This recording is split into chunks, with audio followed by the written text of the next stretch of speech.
mencermati suara-suara yang muncul akan kejadian ini, dan makanya kami terpanggil rasanya untuk bikin program tersebut di Jakarta Film.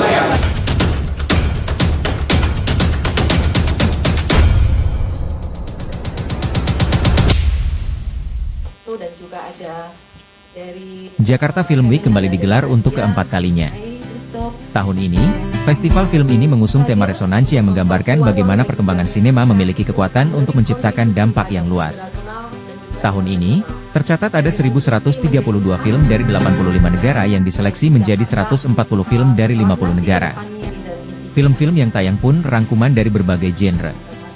Dari film-film yang telah terseleksi dapat ditonton secara offline di CGV Grand Indonesia dan Taman Ismail Marzuki. Namun sejumlah film yang tayang di Jakarta Film Week juga bisa dinikmati secara online. Program Manajer Jakarta Film Week 2024, Novi Hanabi dalam konferensi pers yang digelar di kawasan Jakarta Pusat, Rabu 25 September 2024, mengatakan, "Kami sangat bangga bisa menghadirkan film-film yang menjadi kebanggaan kami, yang akan diumumkan segera." Di tahun 2024 ini, Jakarta Film Week semakin berwarna dengan kehadiran film-film dari 50 negara. Program-program yang kami tawarkan pun, kami semakin beragam dan semoga bisa memperkuat industri film tanah air.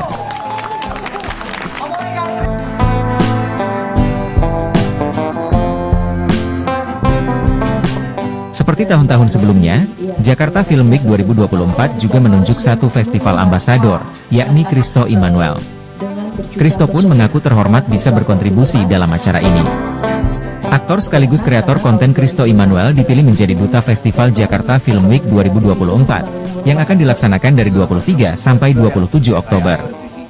Christo kuliah di jurusan film, dan sebelum menjadi aktor pernah bekerja menyeleksi film-film lokal yang dinilai layak masuk ke festival film internasional di satu perusahaan.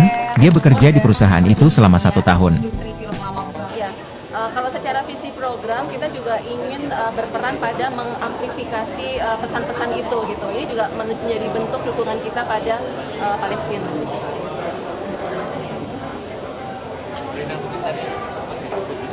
Jakarta sebagai kota sinema, posisi kita sekarang gimana dan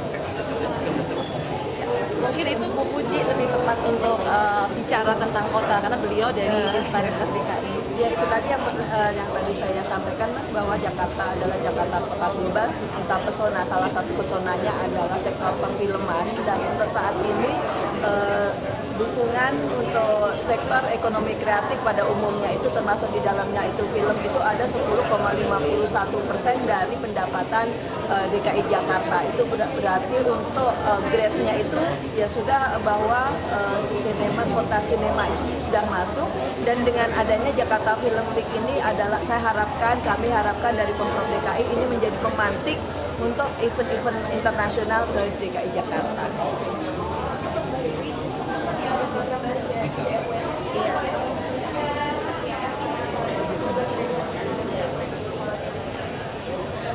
Ya, Freenet ini sebenarnya program bagaimana kita menyiapkan platform untuk talenta-talenta muda ya. Jadi kalau kita harapkan beberapa tahun ke depan sudah ada generasi sinias-sinias atau filmmaker yang bagus, yang tentunya udah terasah nih. Jadi tidak hanya secara otodidak maupun terasah di dunia akademik, namun juga kita memberikan fasilitasi lab-lab dan juga pengetahuan dari narasumber internasional yang tentunya diharapkan memang bisa untuk menghasilkan karya-karya yang bagus ke depannya.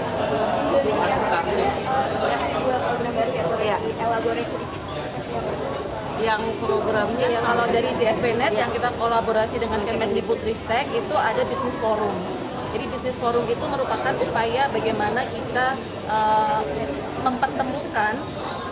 mempertemukan investor-investor perfilman untuk membicarakan bagaimana bentuk-bentuk kerjasama dalam industri perfilman gitu.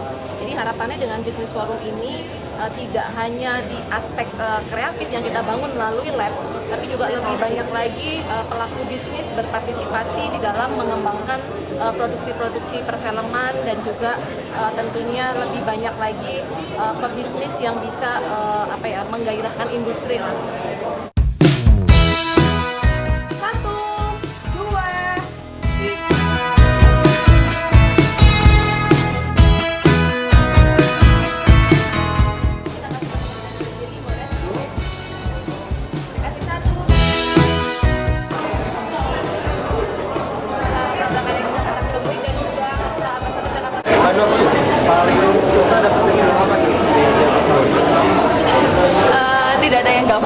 sebetulnya gitu karena jadi kami tahun ini bekerja 3-4 kali lebih ekstra untuk memilih film karena memang sirkuit film di dunia ini tuh lagi pilihan filmnya nggak banyak kebetulan gitu. Jadi kami bener-bener nonton film lebih banyak dibandingkan tahun-tahun sebelumnya.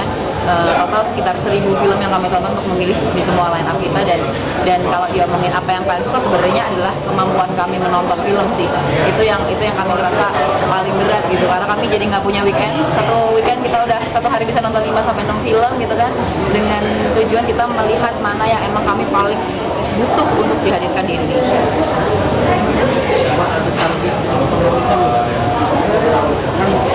Platform sama nonton langsung kan beda. Ya, betul.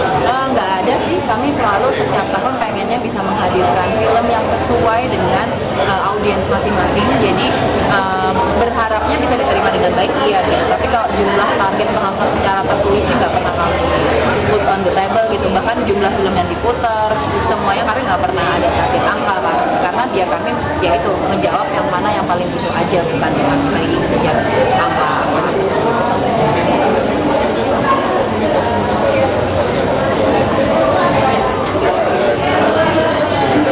Yes, betul. Kerjasamanya bukan cuma ke komunitas tapi juga ke teman-teman media. Kita kerjasama bareng, apalagi banyak juga media-media sekarang juga punya komunitas. Kami juga jalan ke sekolah-sekolah untuk yang family time, kemudian untuk yang perempuan kita juga jalan ke komunitas-komunitas yang punya relasi ke perempuan, teman-teman yang punya gerakan untuk perempuan gitu. Jadi memang di sini karena tadi itu kami pengen di sini bisa jadi aktivitas. Kami bahkan datang ke keluarga-keluarga pengajian-pengajian gitu untuk kita ngasih tahu kita lagi ada film loh, kalau misalnya pengen datang ke Jakarta Film Week itu juga boleh gitu. Nah, salah satu caranya juga kita melaksanakan road to Jakarta Film Week. Road to kita tuh datang ke kampus-kampus juga, ke sekolah-sekolah juga, nanti juga akan ada di museum mandiri yang lebih publik gitu.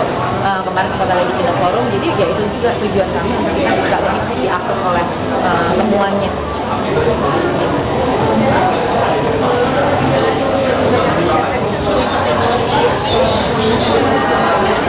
Iya, oke. Kami sebagai filmmaker kita juga sebenarnya ini kan monitor kemanusiaan ya Mbak ya gitu. Jadi kami mencoba untuk mencari apa sih yang bisa kami lakukan. Dan mungkin kami nggak bisa ke sana untuk bisa bantu satu persatu gitu, tapi kami bisa membantu melanjutkan menjembatani suara-suara yang muncul akan kejadian ini dan makanya kami terpanggil rasanya untuk bikin program tersebut di Jakarta. Risto, tugas lo untuk BA ini apa aja nih udah dekat yang bakal lo lakuin? Tugas apa? Bikin konten. Sejujurnya aku tidak melihat ini sebagai tugas ya karena I'm so proud to be the ambassador of Jakarta Film Week 2024. Tapi mungkin apa yang aku lakukan yang pastinya aku ngajakin teman-temanku yang sudah ada di industri perfilman maupun yang belum untuk ikut di acaranya Jakarta Film Week 2024 karena ya seperti yang dibilang Kanopi tadi bahwa JFW ini bukan sebuah festival yang dalam tanda kutip eksklusif gitu. Jadi pengen semuanya justru bisa ikut, siapapun itu pengen nonton film apapun yang ada di film JFW ini gitu sih paling pengen menyebarluaskan lah. Lu sehari bisa maraton berapa film? Gue sehari terbanyak gue pernah, tapi ini campur sama film pendek sih dulu pas masih kerja itu di festival gue pernah 50. Gila. Beneran sumpah. Iya bener. Sama film pendek ya, tapi nggak beranjak sama sekali kan? nggak beranjak kan dari pagi, dari jam 8 kelar jam 8 malam lah gitu waktu itu film pendek dan film panjang. Tapi normalnya ya paling sehari 2 lah termasuk series begitu. Untuk JFW ini lu bakal nonton online atau offline? Offline lah, gokil bro, ada offline masa nontonnya di Punya 5 rekomendasi film di JFW nggak yang must watch gitu? Must watch, Paradise of Thorns, terus Sampai Jumpa Selamat Tinggal, pastinya. Penasaran beneran ini, genuinely penasaran banget. Terus ada I Saw the TV Glow, terus juga ada, gue tiba-tiba ngeblank, Memory of My Body, dan dokumenter Susana, penasaran juga.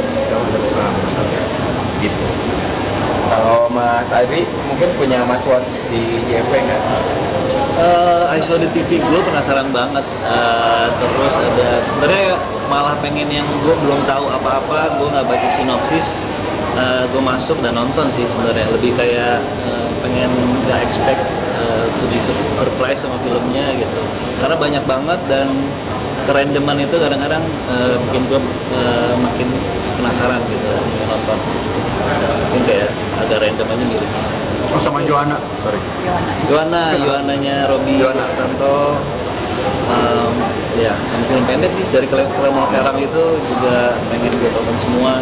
Dan spesialnya tahun ini ada segmen khusus genre itu juga lagi seru-serunya. Mau melihat genre horor dari mancanegara global tuh udah kayak apa sih gitu.